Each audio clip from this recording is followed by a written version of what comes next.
There you go.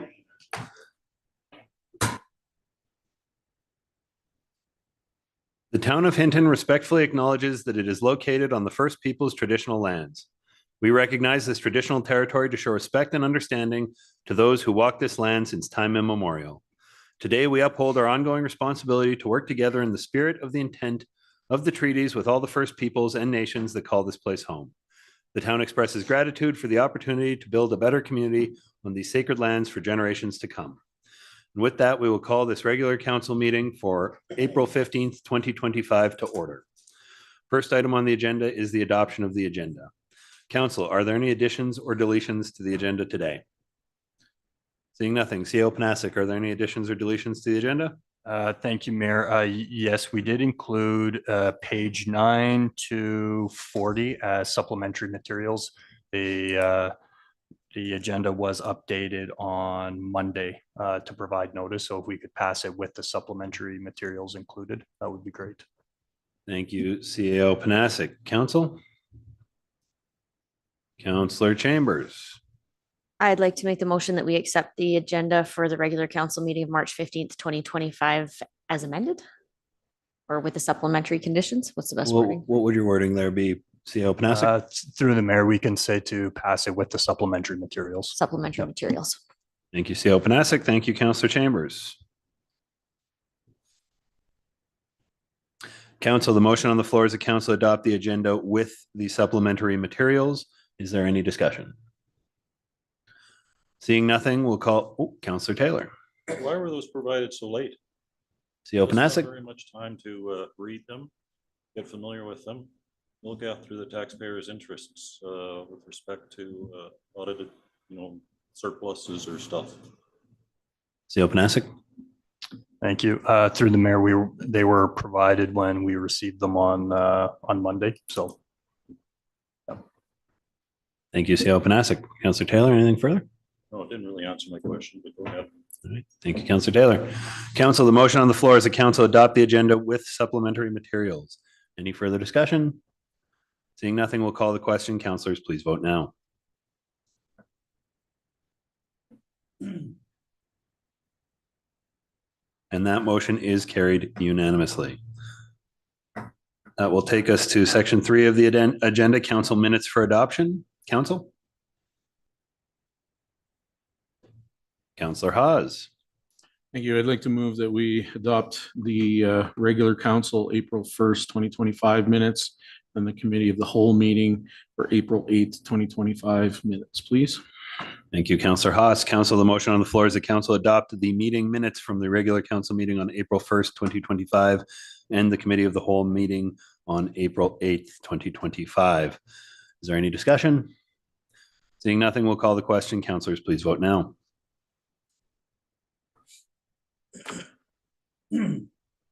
And that motion is carried unanimously. That will take us to section 4 of the agenda this evening, citizens minute with council. Secretary, are there any citizens signed up for minute with council this evening? No, there's no one tonight. Thank you, Secretary. We'll move on to section 5, delegations and presentations, and JDP Wasserman 2024 audit presentation.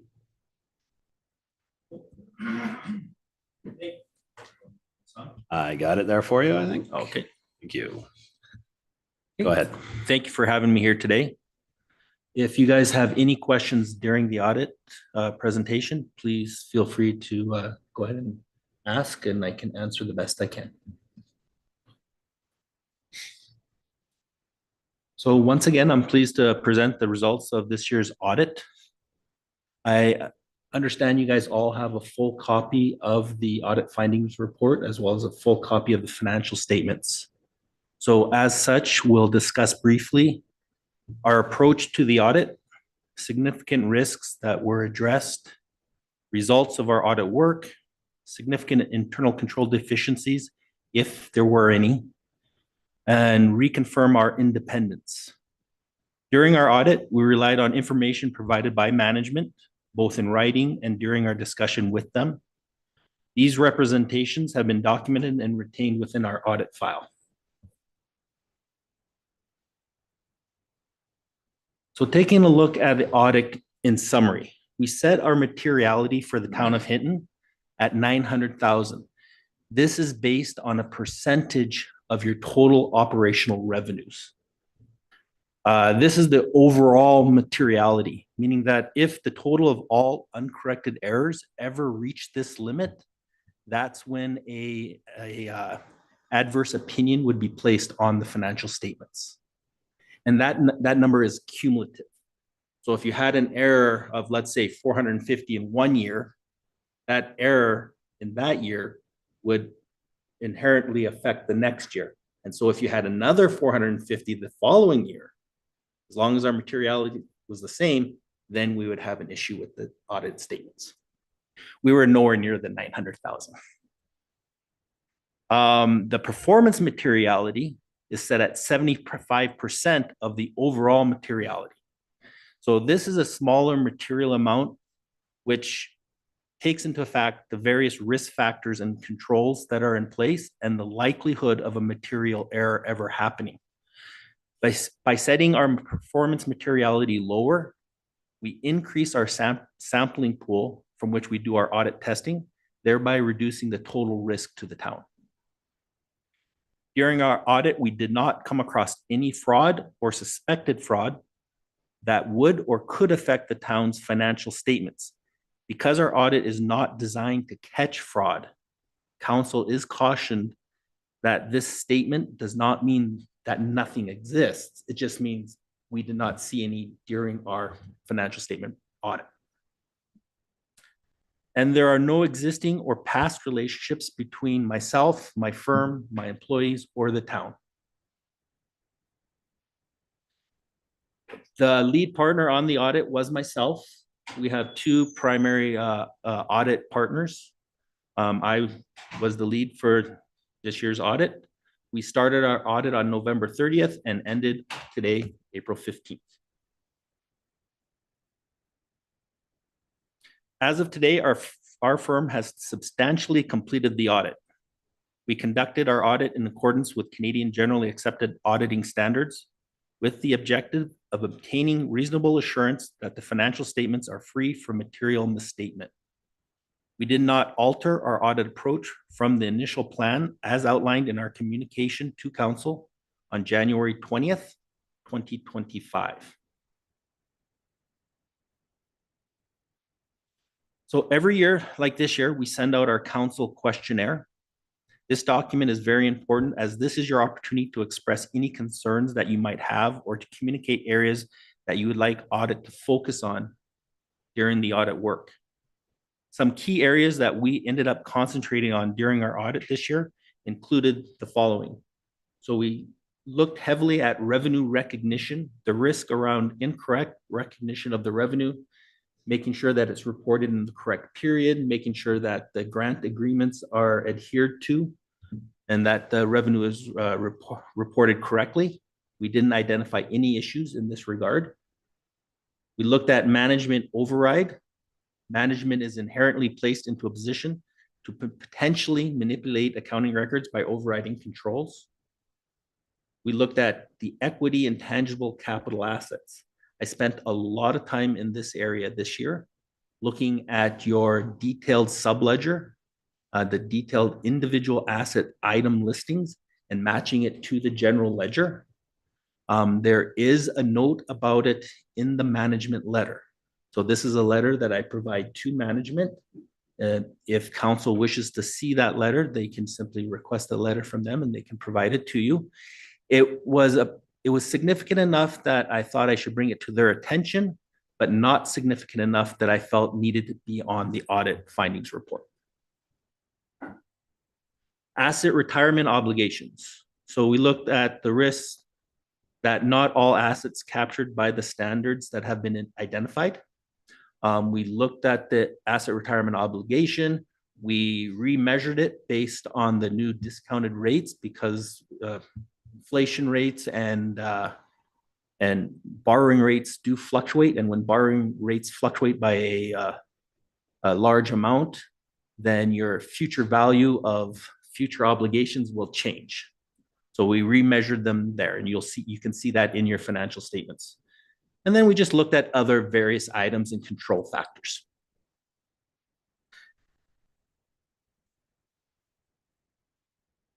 So getting into the financial statements, the town of Hinton's financial statements, there's two main statements that we look at: the consolidated statement of operations and accumulated surplus, and the consolidated statement of financial position.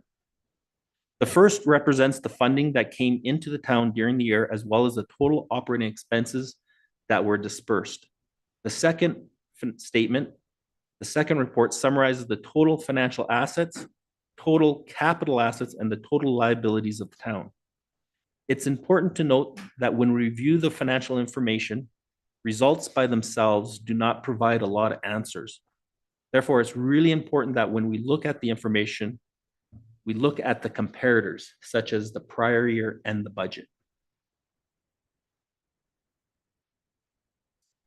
The statement of operation and accumulated surplus. We'll start by looking at the revenues. When we look at the total revenues for 2024, we compare them to 2023 actuals and the budget that was approved on December 7th, 2023. The 2024 actuals versus 2023, there's only a $93,000 difference. This is less than 0.3% variance. So very small change year over year. However, when we look at from the 2024 revenue to the budget amount, the difference is 2.2 million. The key differences between the 2024 actual and the budget is that other revenue was 1.08 million higher. That's due to the 593,000 from the municipality of Jasper, as well as the 267,000 from the high-level wildfire branch. Investment income was 900,000 higher than originally budgeted, but it's very comparable to the prior year. So that just tells me that when the budget was done, it was just a conservative approach was taken towards budgeting for investment income.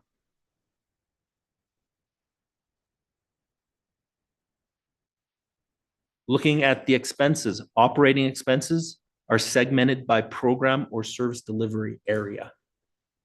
Total expenses increased by 200,000 from 2023. 200,000 might sound like a big number, but it's only 0.61% in total increased expenditures. The 2024 actual expenses are 5.6 million more than budgeted when looking at this statement. But you have to keep in mind, the town of Hinton, like all municipalities, doesn't budget for amortization. And the amortization for the town of Hinton alone is 5.4 million. So once you bring that into the scheme of things, then your budget and your actual are really close. And you also have to take out the West Yellowhead Regional Waste Management Authority expenses as well. When you take those two things out, the budget and the expense actuals were only 176,000 difference.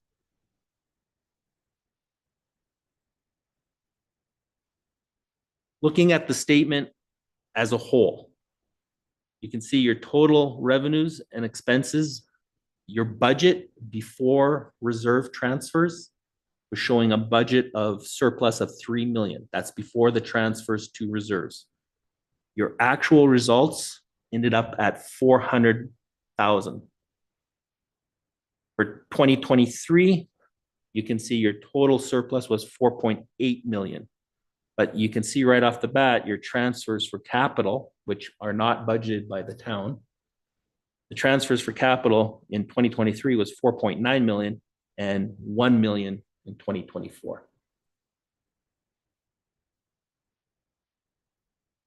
Again, if you add back in the amortization as well as the West Yellowhead Regional Waste Authority, once you add that all back in, then the budget and the actual will be very comparable.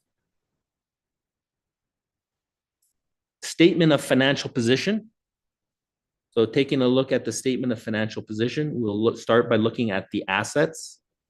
You can see that there was a total increase in assets of about 3 million from 2023 to 2024. And these are your financial assets. So these are assets that are either cash, cash equivalents, or will become cash in a short period of time. Your liabilities went up also by about $1 million. The majority of that increase is in the deferred revenue component. That's the revenue or the funds you received, but not yet earned. Once you earn it, then that deferred revenue becomes revenue to the town. And then you have your non-financial assets. So assets that don't readily turn into cash. So that would be your inventory for consumption, your prepaid expenses, as well as your tangible capital assets, which is made up of your land improvements, buildings, your infrastructure, engineered structures, machinery, and vehicles. You can see if you take a look at your tangible capital assets, you went from 155 million down to 154 million. We know that there was 5 million reduction caused by the amortization. So that means we had 4 million in assets added, causing that 1 million decrease. Looking at the statement of financial position as a whole, you can see that our net assets, our total assets, financial assets were 34 million.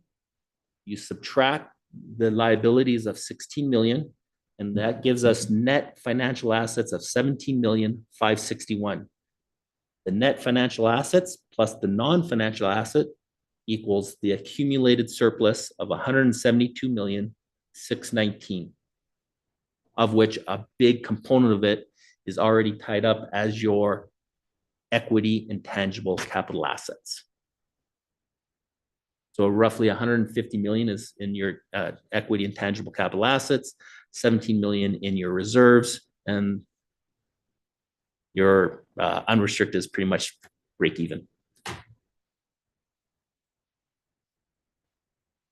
And that's it. I summarized it this year. That's I didn't amazing. go for the marathon. But if you guys have any questions, I have all the detail here.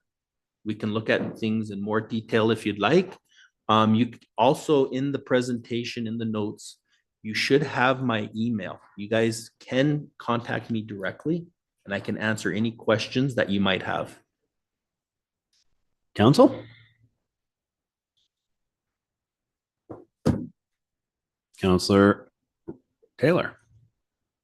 You mentioned on the statement of operations and accumulated surplus that the revenues look like they went up for about 1.1 to $1 million because of Jasper and the wildfire branch.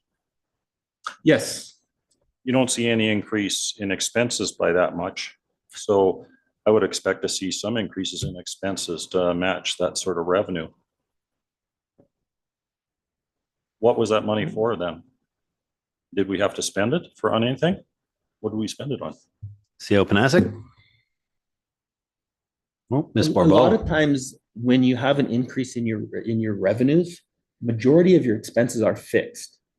It doesn't necessarily mean you're going to have a variable increase in your expenditures. Thank you. And we'll go to Ms. Barbeau. Thank you, Council. There was some increases to expenses. There was an increase in fire wages for about $200,000 to offset some of the revenues for the deployments.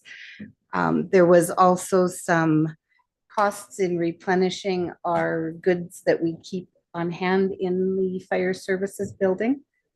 But with the rental rates that are approved for some of the deployments, there is definitely a greater margin of revenue over expenses. Okay. Thank you, Ms. Barbeau. Councillor Taylor, follow up? Very good. No, that's fine. Council, any further questions for our presenter today? Councillor Taylor. So do I read this right? There's about a $400,000 surplus from last year? On the statement of operations, there's a 400,000 surplus. Yes. If you're wanting to compare that to your approved budget on December 7th, compare apples to apples, there's things that are not budgeted for, such as amortization, right? Because remember what I said at the beginning, when you look at actuals just by themselves, it doesn't give you a full picture. You have to compare those actuals to something. So the most common is to compare the actuals to the budget. And when you're comparing the actuals to the budget, you want to make sure you're comparing apples to apples. In order to do that, you'd have to adjust either the budget or adjust the actuals so that you're looking at the same thing. So the biggest one is being amortization. You guys approve a balanced budget, not taking into consideration amortization, a non-cash item. The financial statements definitely takes into consideration amortization. So now if you want to set them side by side and compare them, you're either going to have to add the amortization to the budget component or subtract the amortization from the actuals component. So when we look at the $4 million surplus, if you want to compare it to your budget, then we already have a balanced budget. So what we tend to do is we remove the amortization from the actuals, and that leaves us with the 5 million. Sorry, that would leave us with roughly 4.5 million surplus when to be comparable to the budget. Okay.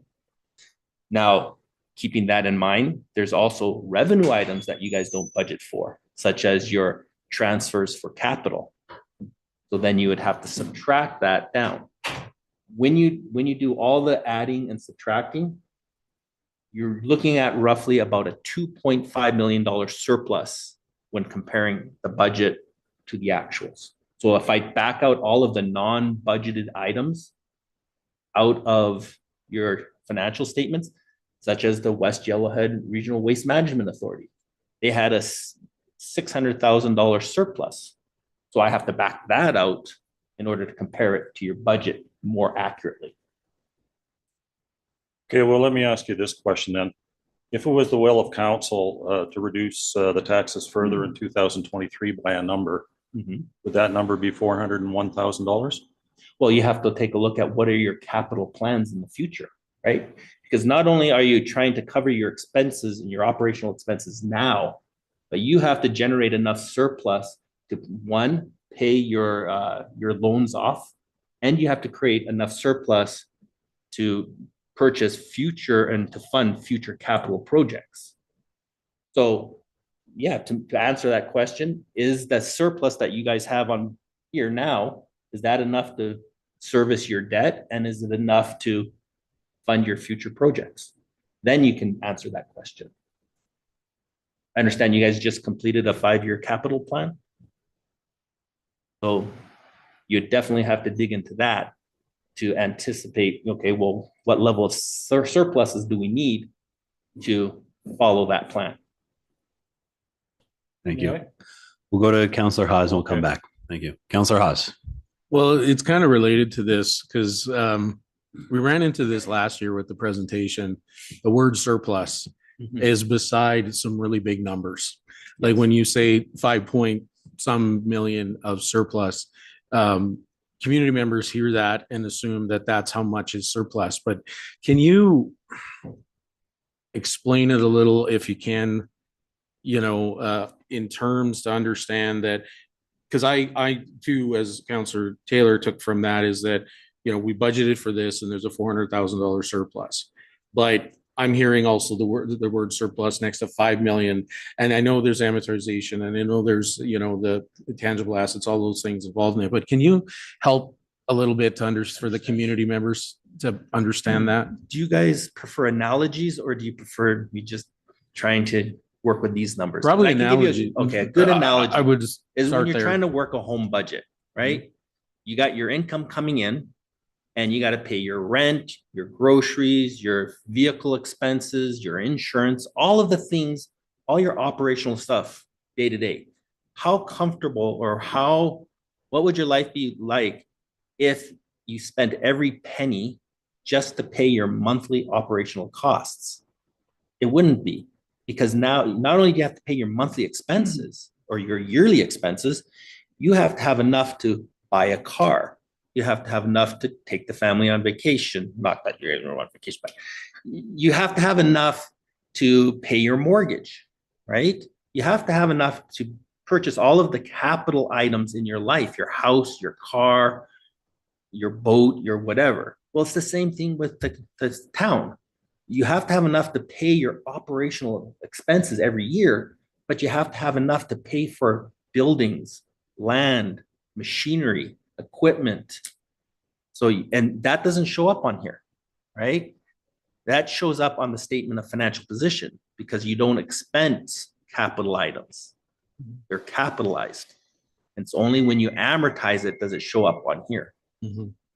Is that? Sounded a lot clearer in my head. A little bit, but it just, yeah, I know it's. You need the surpluses. You need the surpluses to support the capital. Right. Gotcha. Okay. Thank you. Thank you, Councillor Haas. Councillor Taylor, did you want to step back in the queue, or Councillor Race? Councillor Race. Thank you, Mr. Mayor. So to administration, this is my understanding. When we do have a surplus, the surplus will go back to the departments that did not spend all that money within that year in their department. If they budgeted for 100,000 and they only spent 80, that 20 would go back to them, or would it go back into a different reserve? See, Open ASIC.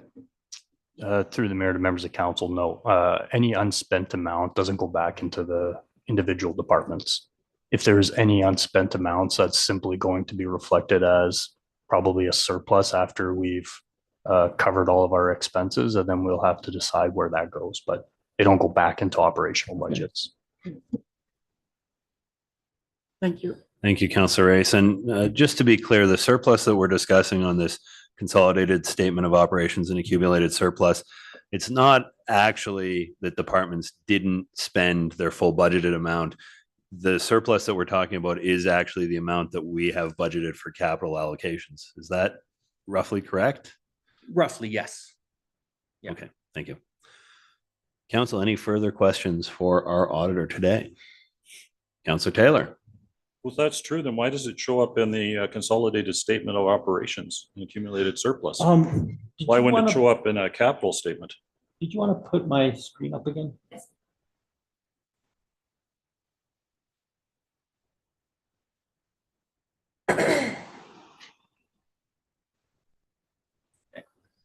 Thank you for digging into this. The accumulated surplus is a confusing item for non-accountants and auditors. Oh, definitely.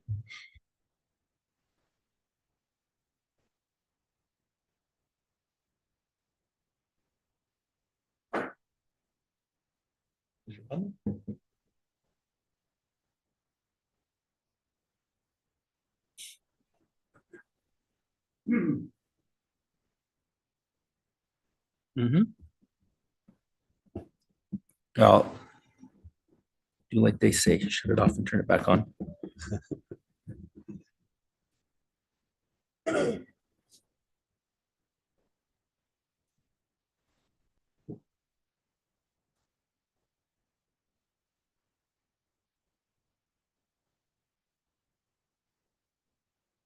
Here, let me try shutting this off.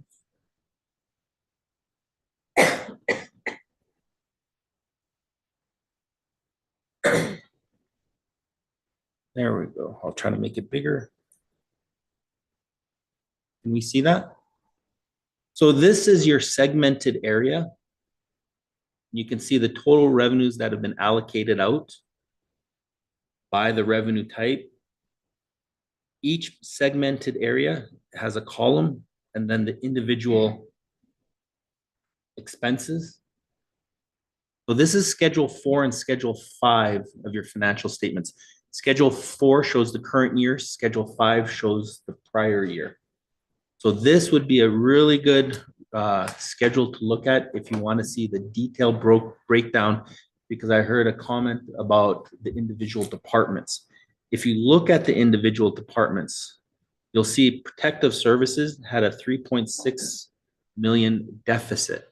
Now, you have to be careful when you look up, the town of Hinton does not allocate out its municipal taxes to the departments, which obviously municipal taxes is used to fund the departments. So we have to be cautious when looking at that.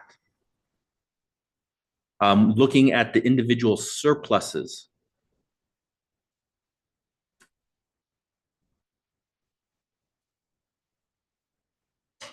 Here we go. So our total reserve surplus at the end of the year was 17,460,000. So this is what you guys have in your reserves.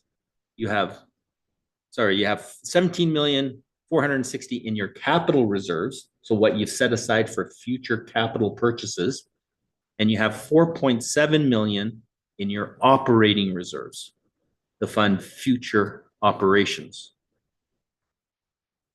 If you take a look at your actual unrestricted surplus, it's actually in a negative balance of 212,000. So your unrestricted, not tied up for any future use, is actually in a negative balance of 212,000. Everything else has been set aside internally. So 4.7 has been set aside for your operation, 17.4 has been set aside for your capital, and 150 million is already tied up in your capital asset additions that already exist. Yes. Go ahead, Councillor Taylor. Can you use the microphone? $401,000 has already been designated to a specific operating or capital reserve. That's different than what he said. He Okay. said it was just a general sum that was left over at the end of the year, and then we could figure out what to do with it later. Okay, so by naturally, everything flows into this unrestricted surplus account. Everything flows into unrestricted surplus. Doesn't like, there's no control over that. It all flows into unrestricted. So the 401 would have flowed into the unrestricted surplus. Then council makes motions to transfer from the unrestricted into these two reserves, operating capital. And then for management to use that money, you guys have to make a motion to take it out and use it for a specific purpose. So everything, even that 401 flows into unrestricted. And the only reason we're showing this 212 negative is because the council motions to transfer into reserve exceeded the amount of the actual operating surplus.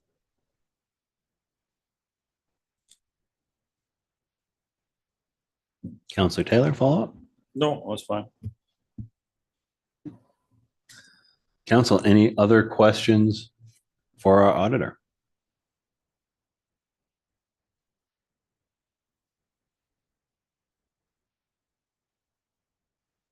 Yes. So what this shows, the budgeted surplus of 3 million,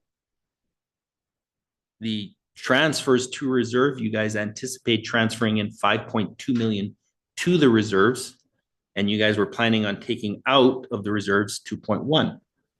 But what actually happened is you took out 5.6, or sorry, took out 4.2 and put in 5.6.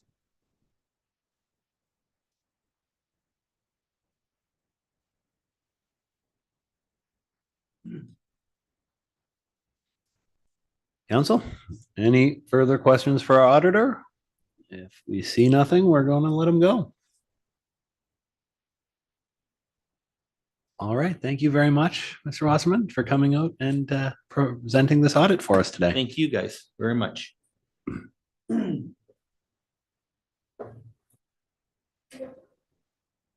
And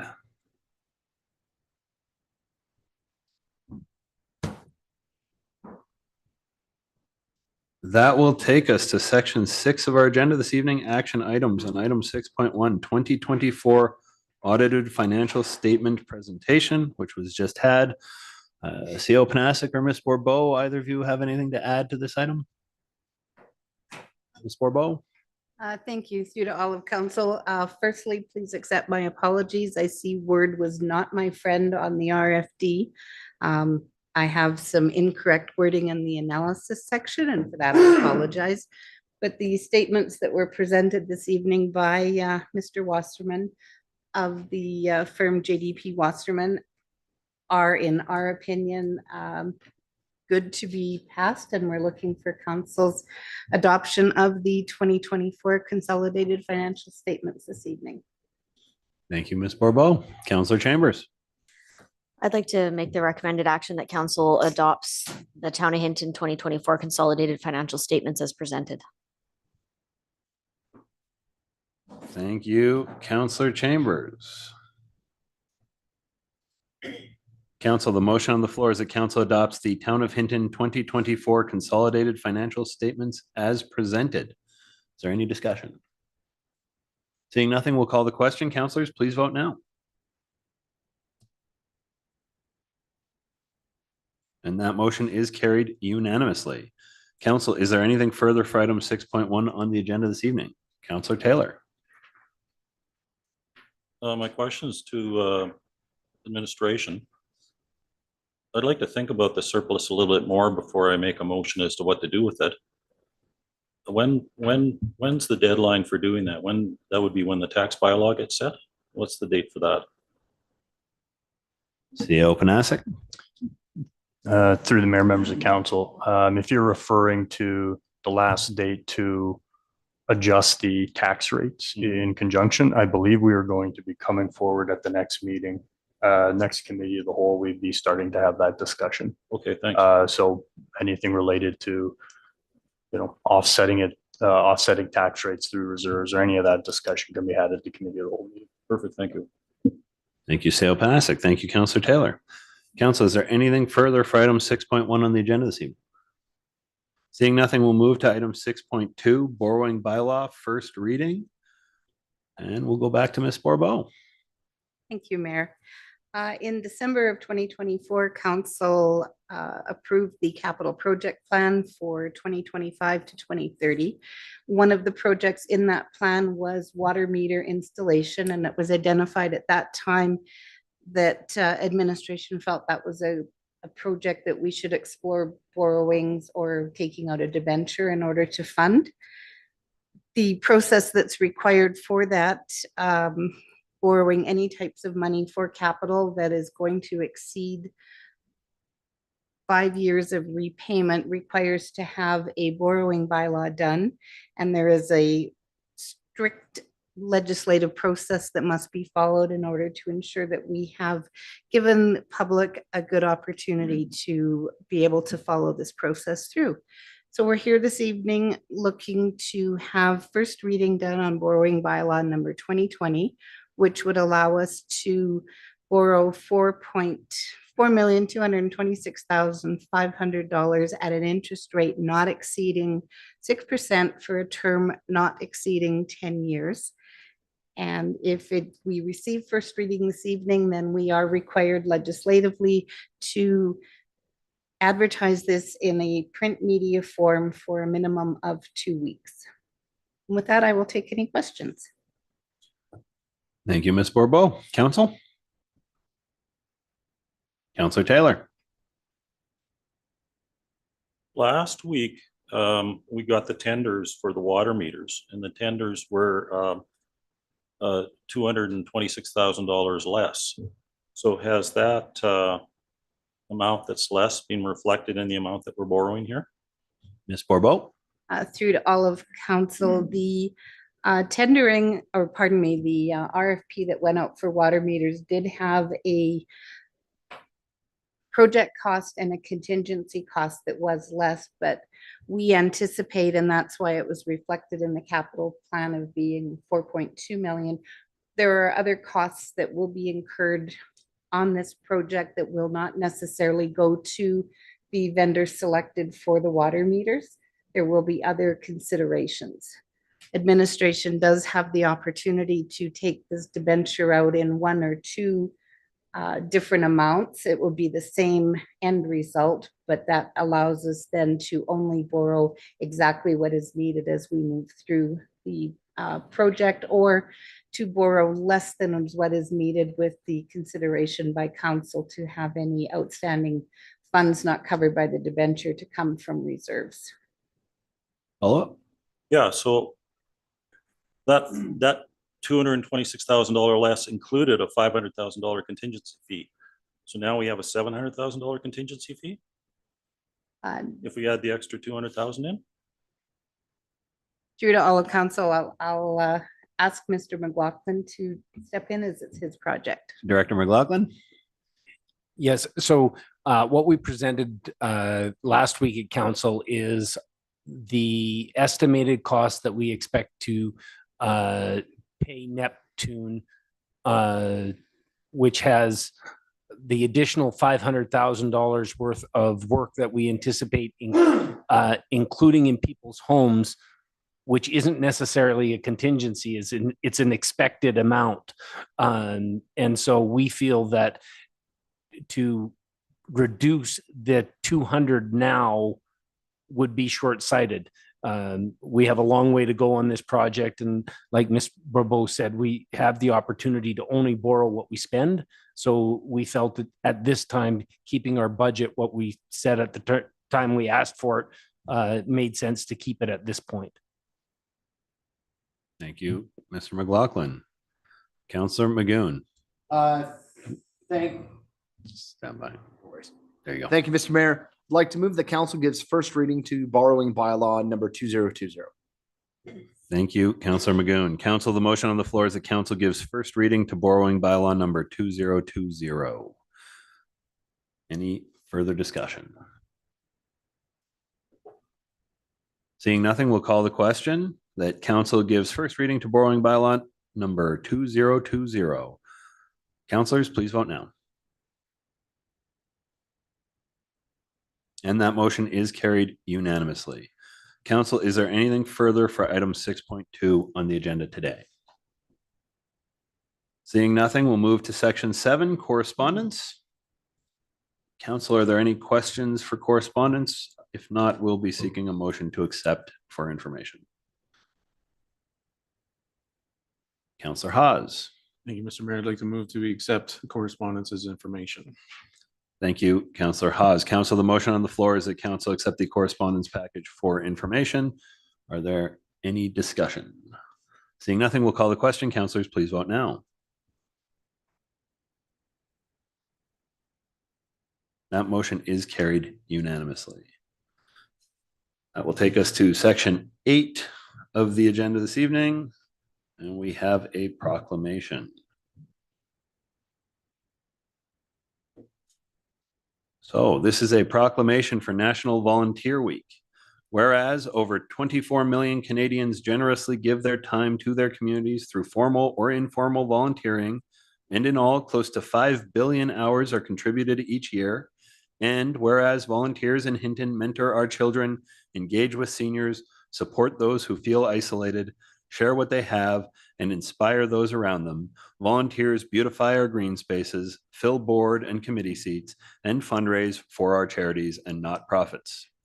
Whereas Hinton's volunteers are you and I and our families, colleagues, and neighbors, the nonprofits and charities we work for provide sports training and competition, recreation, health and wellness, human and social services, connections to the arts, culture, and heritage, environmental stewardship, and so much more. And whereas many of us are stepping up to support strangers as often as we help other families, friends, and neighbors, the collective result is we make Hinton a more desirable, supportive, and interesting place to live. I urge my fellow citizens to recognize and appreciate the crucial role of volunteers in our community. Now, therefore, on behalf of Council, I, Mayor Nicholas Nissen, Mayor of the Town of Hinton, do hereby proclaim April 27th to May 3rd, 2025 as National Volunteer Week in Hinton. And with that, I also formally invite you to attend Hinton's annual volunteer recruitment fair on Wednesday, April 30th, 2025 at 6 p.m. at the Performing Arts Theatre of Hinton at the West Fraser Guild, 821 Switzer Drive.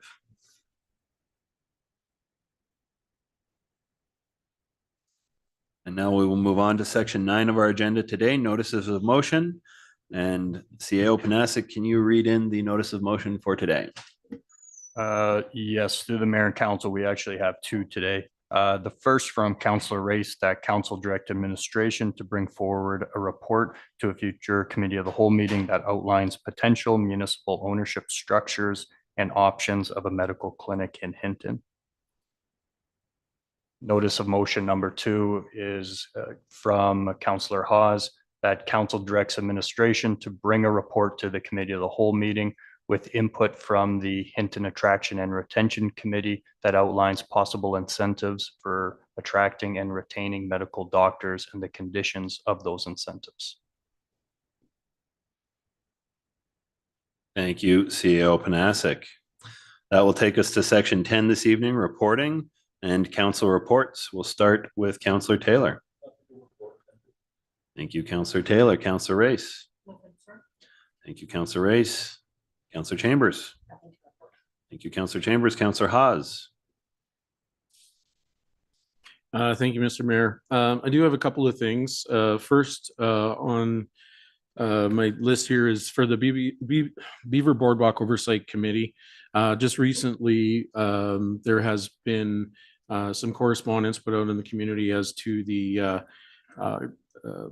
schedule of that, the construction and maintenance. So just a couple of things that I want to clear up. So originally, April 16th, the framing is expected to be completed, and that portion of it is referred to as construction.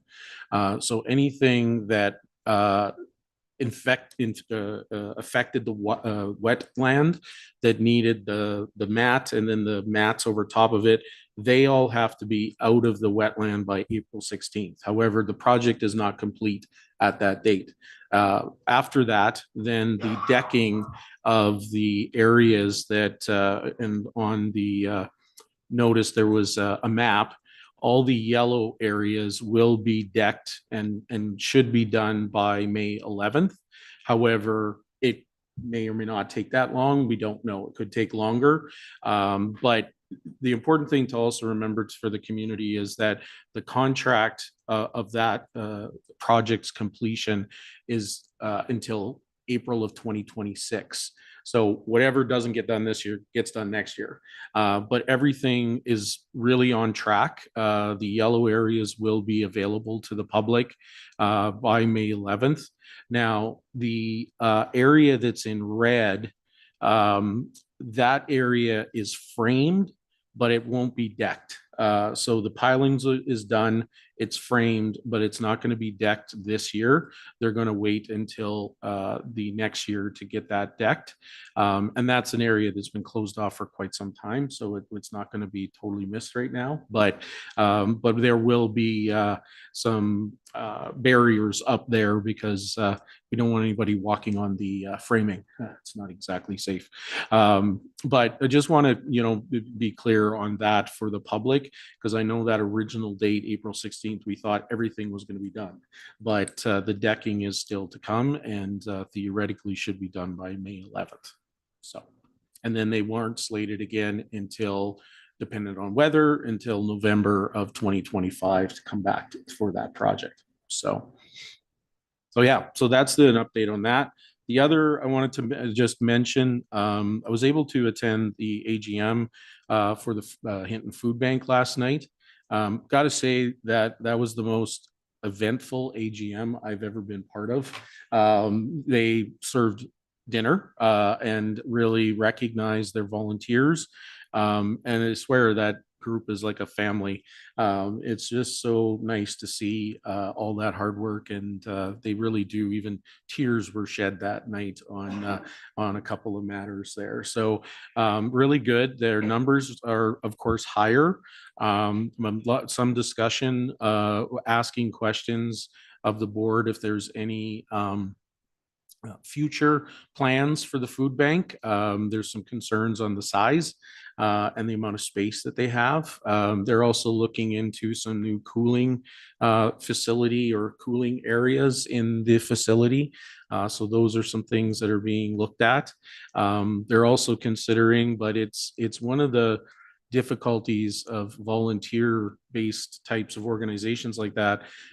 It would be nice to have it open another night to try to spread out so it's not so confined space, but it's also then finding volunteers to be part of more than just now the Tuesday. And they also now have Fridays as well, which is the food recovery night. This is the perishable items that they're giving out on Fridays. So there's a lot of moving parts, but financially, they did quite well. They got some new donors. They were very thankful for the town of Hinton's contribution of $15,000 for half their expenses for rent and utilities. So they recognize that, and they've got quite a list of different volunteers. They also have posted up. And the other thing that was really nice is Miguel from the Mexican food truck was there, and he spoke to the group because they were recipients of the food bank when they first came here from Jasper, and was very thankful. And they give back every year in kind with food to the food bank. So anyway, it was a really good night. It was the longest AGM too. It was like 2.5 hours, but it was really good. And I really applaud those volunteers. So thank you. Thank you, Councillor Hawes. And for myself, 2 weeks ago, I attended the ASHA, that's the Alberta Seniors and Community Housing Association conference in my capacity as a board member for the Evergreens Foundation. Interesting highlights for council are really, I attended a number of sessions on capital asset management and capital funding structures in seniors housing across the province. And I can tell you that the escalating capital and operational costs are affecting seniors housing associations right across the province. And we're very fortunate here in Hinton that the Evergreens Foundation did manage to start the construction of the Pine Valley Lodge back in 2020. The capital cost structures for all projects right across the board provincially have gone through the roof since then.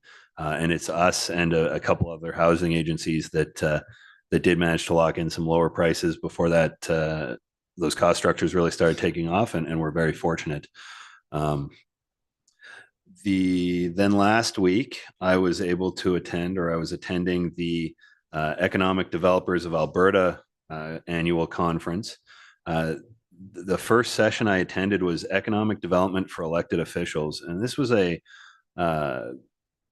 short half-day introduction to the course, but the Economic Development for Elected Officials course offers a foundational understanding tailored for local leaders. It covers economic development theory, business retention and expansion, and investment attraction strategies. And the reason I think that this is relevant is we've got a strategic services department here in Hinton, and it came up very clearly that economic development extends beyond attracting large industries. It's not just chasing smokestacks anymore. It encompasses that strategic planning and community engagement piece. And I heard very clearly that our strategic services aren't always done in the same way in other communities, and other communities are falling down on their economic development without that strategic services component.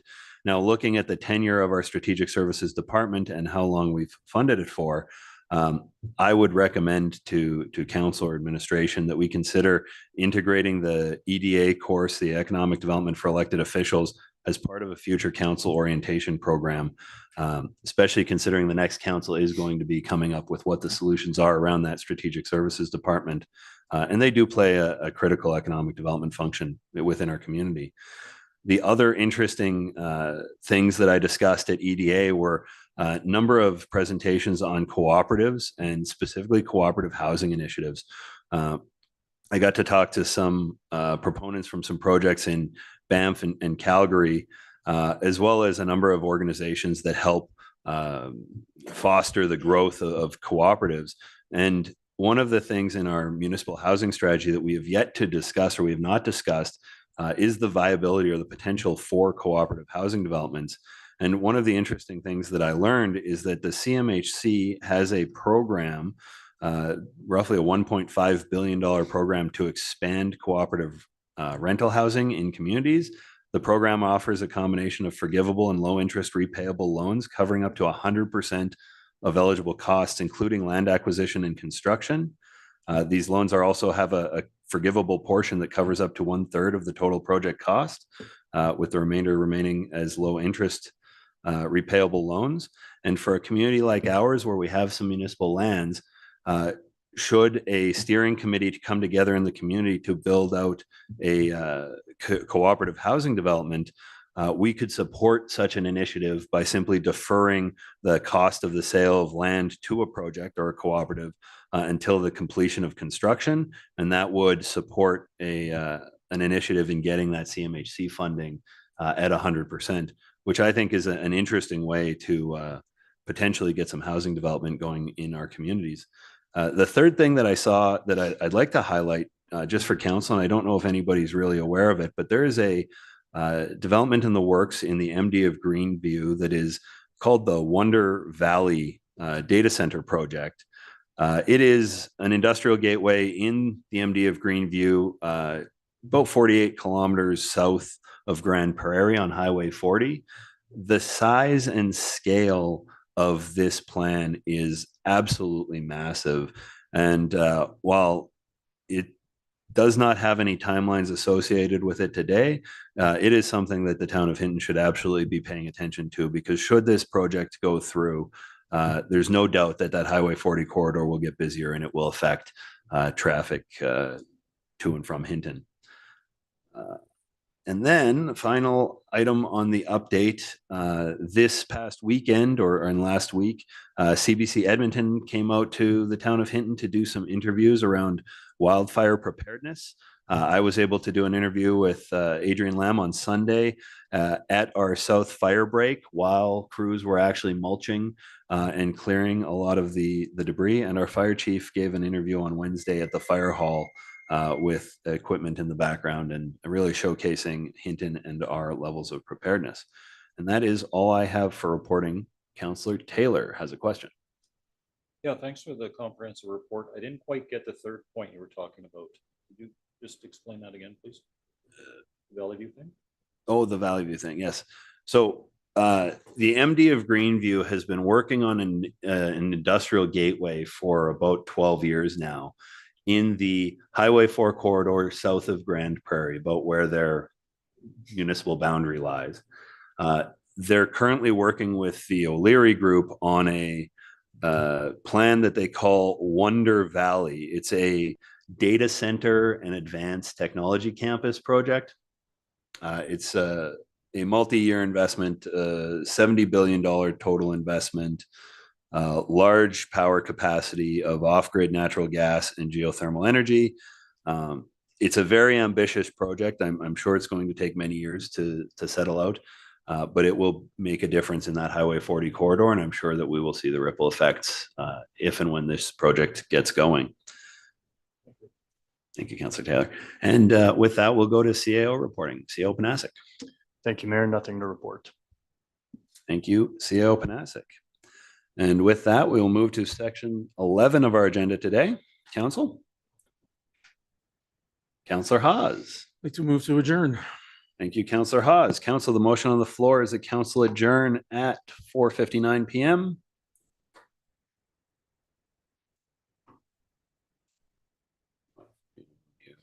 There we go. Councillors, please vote now.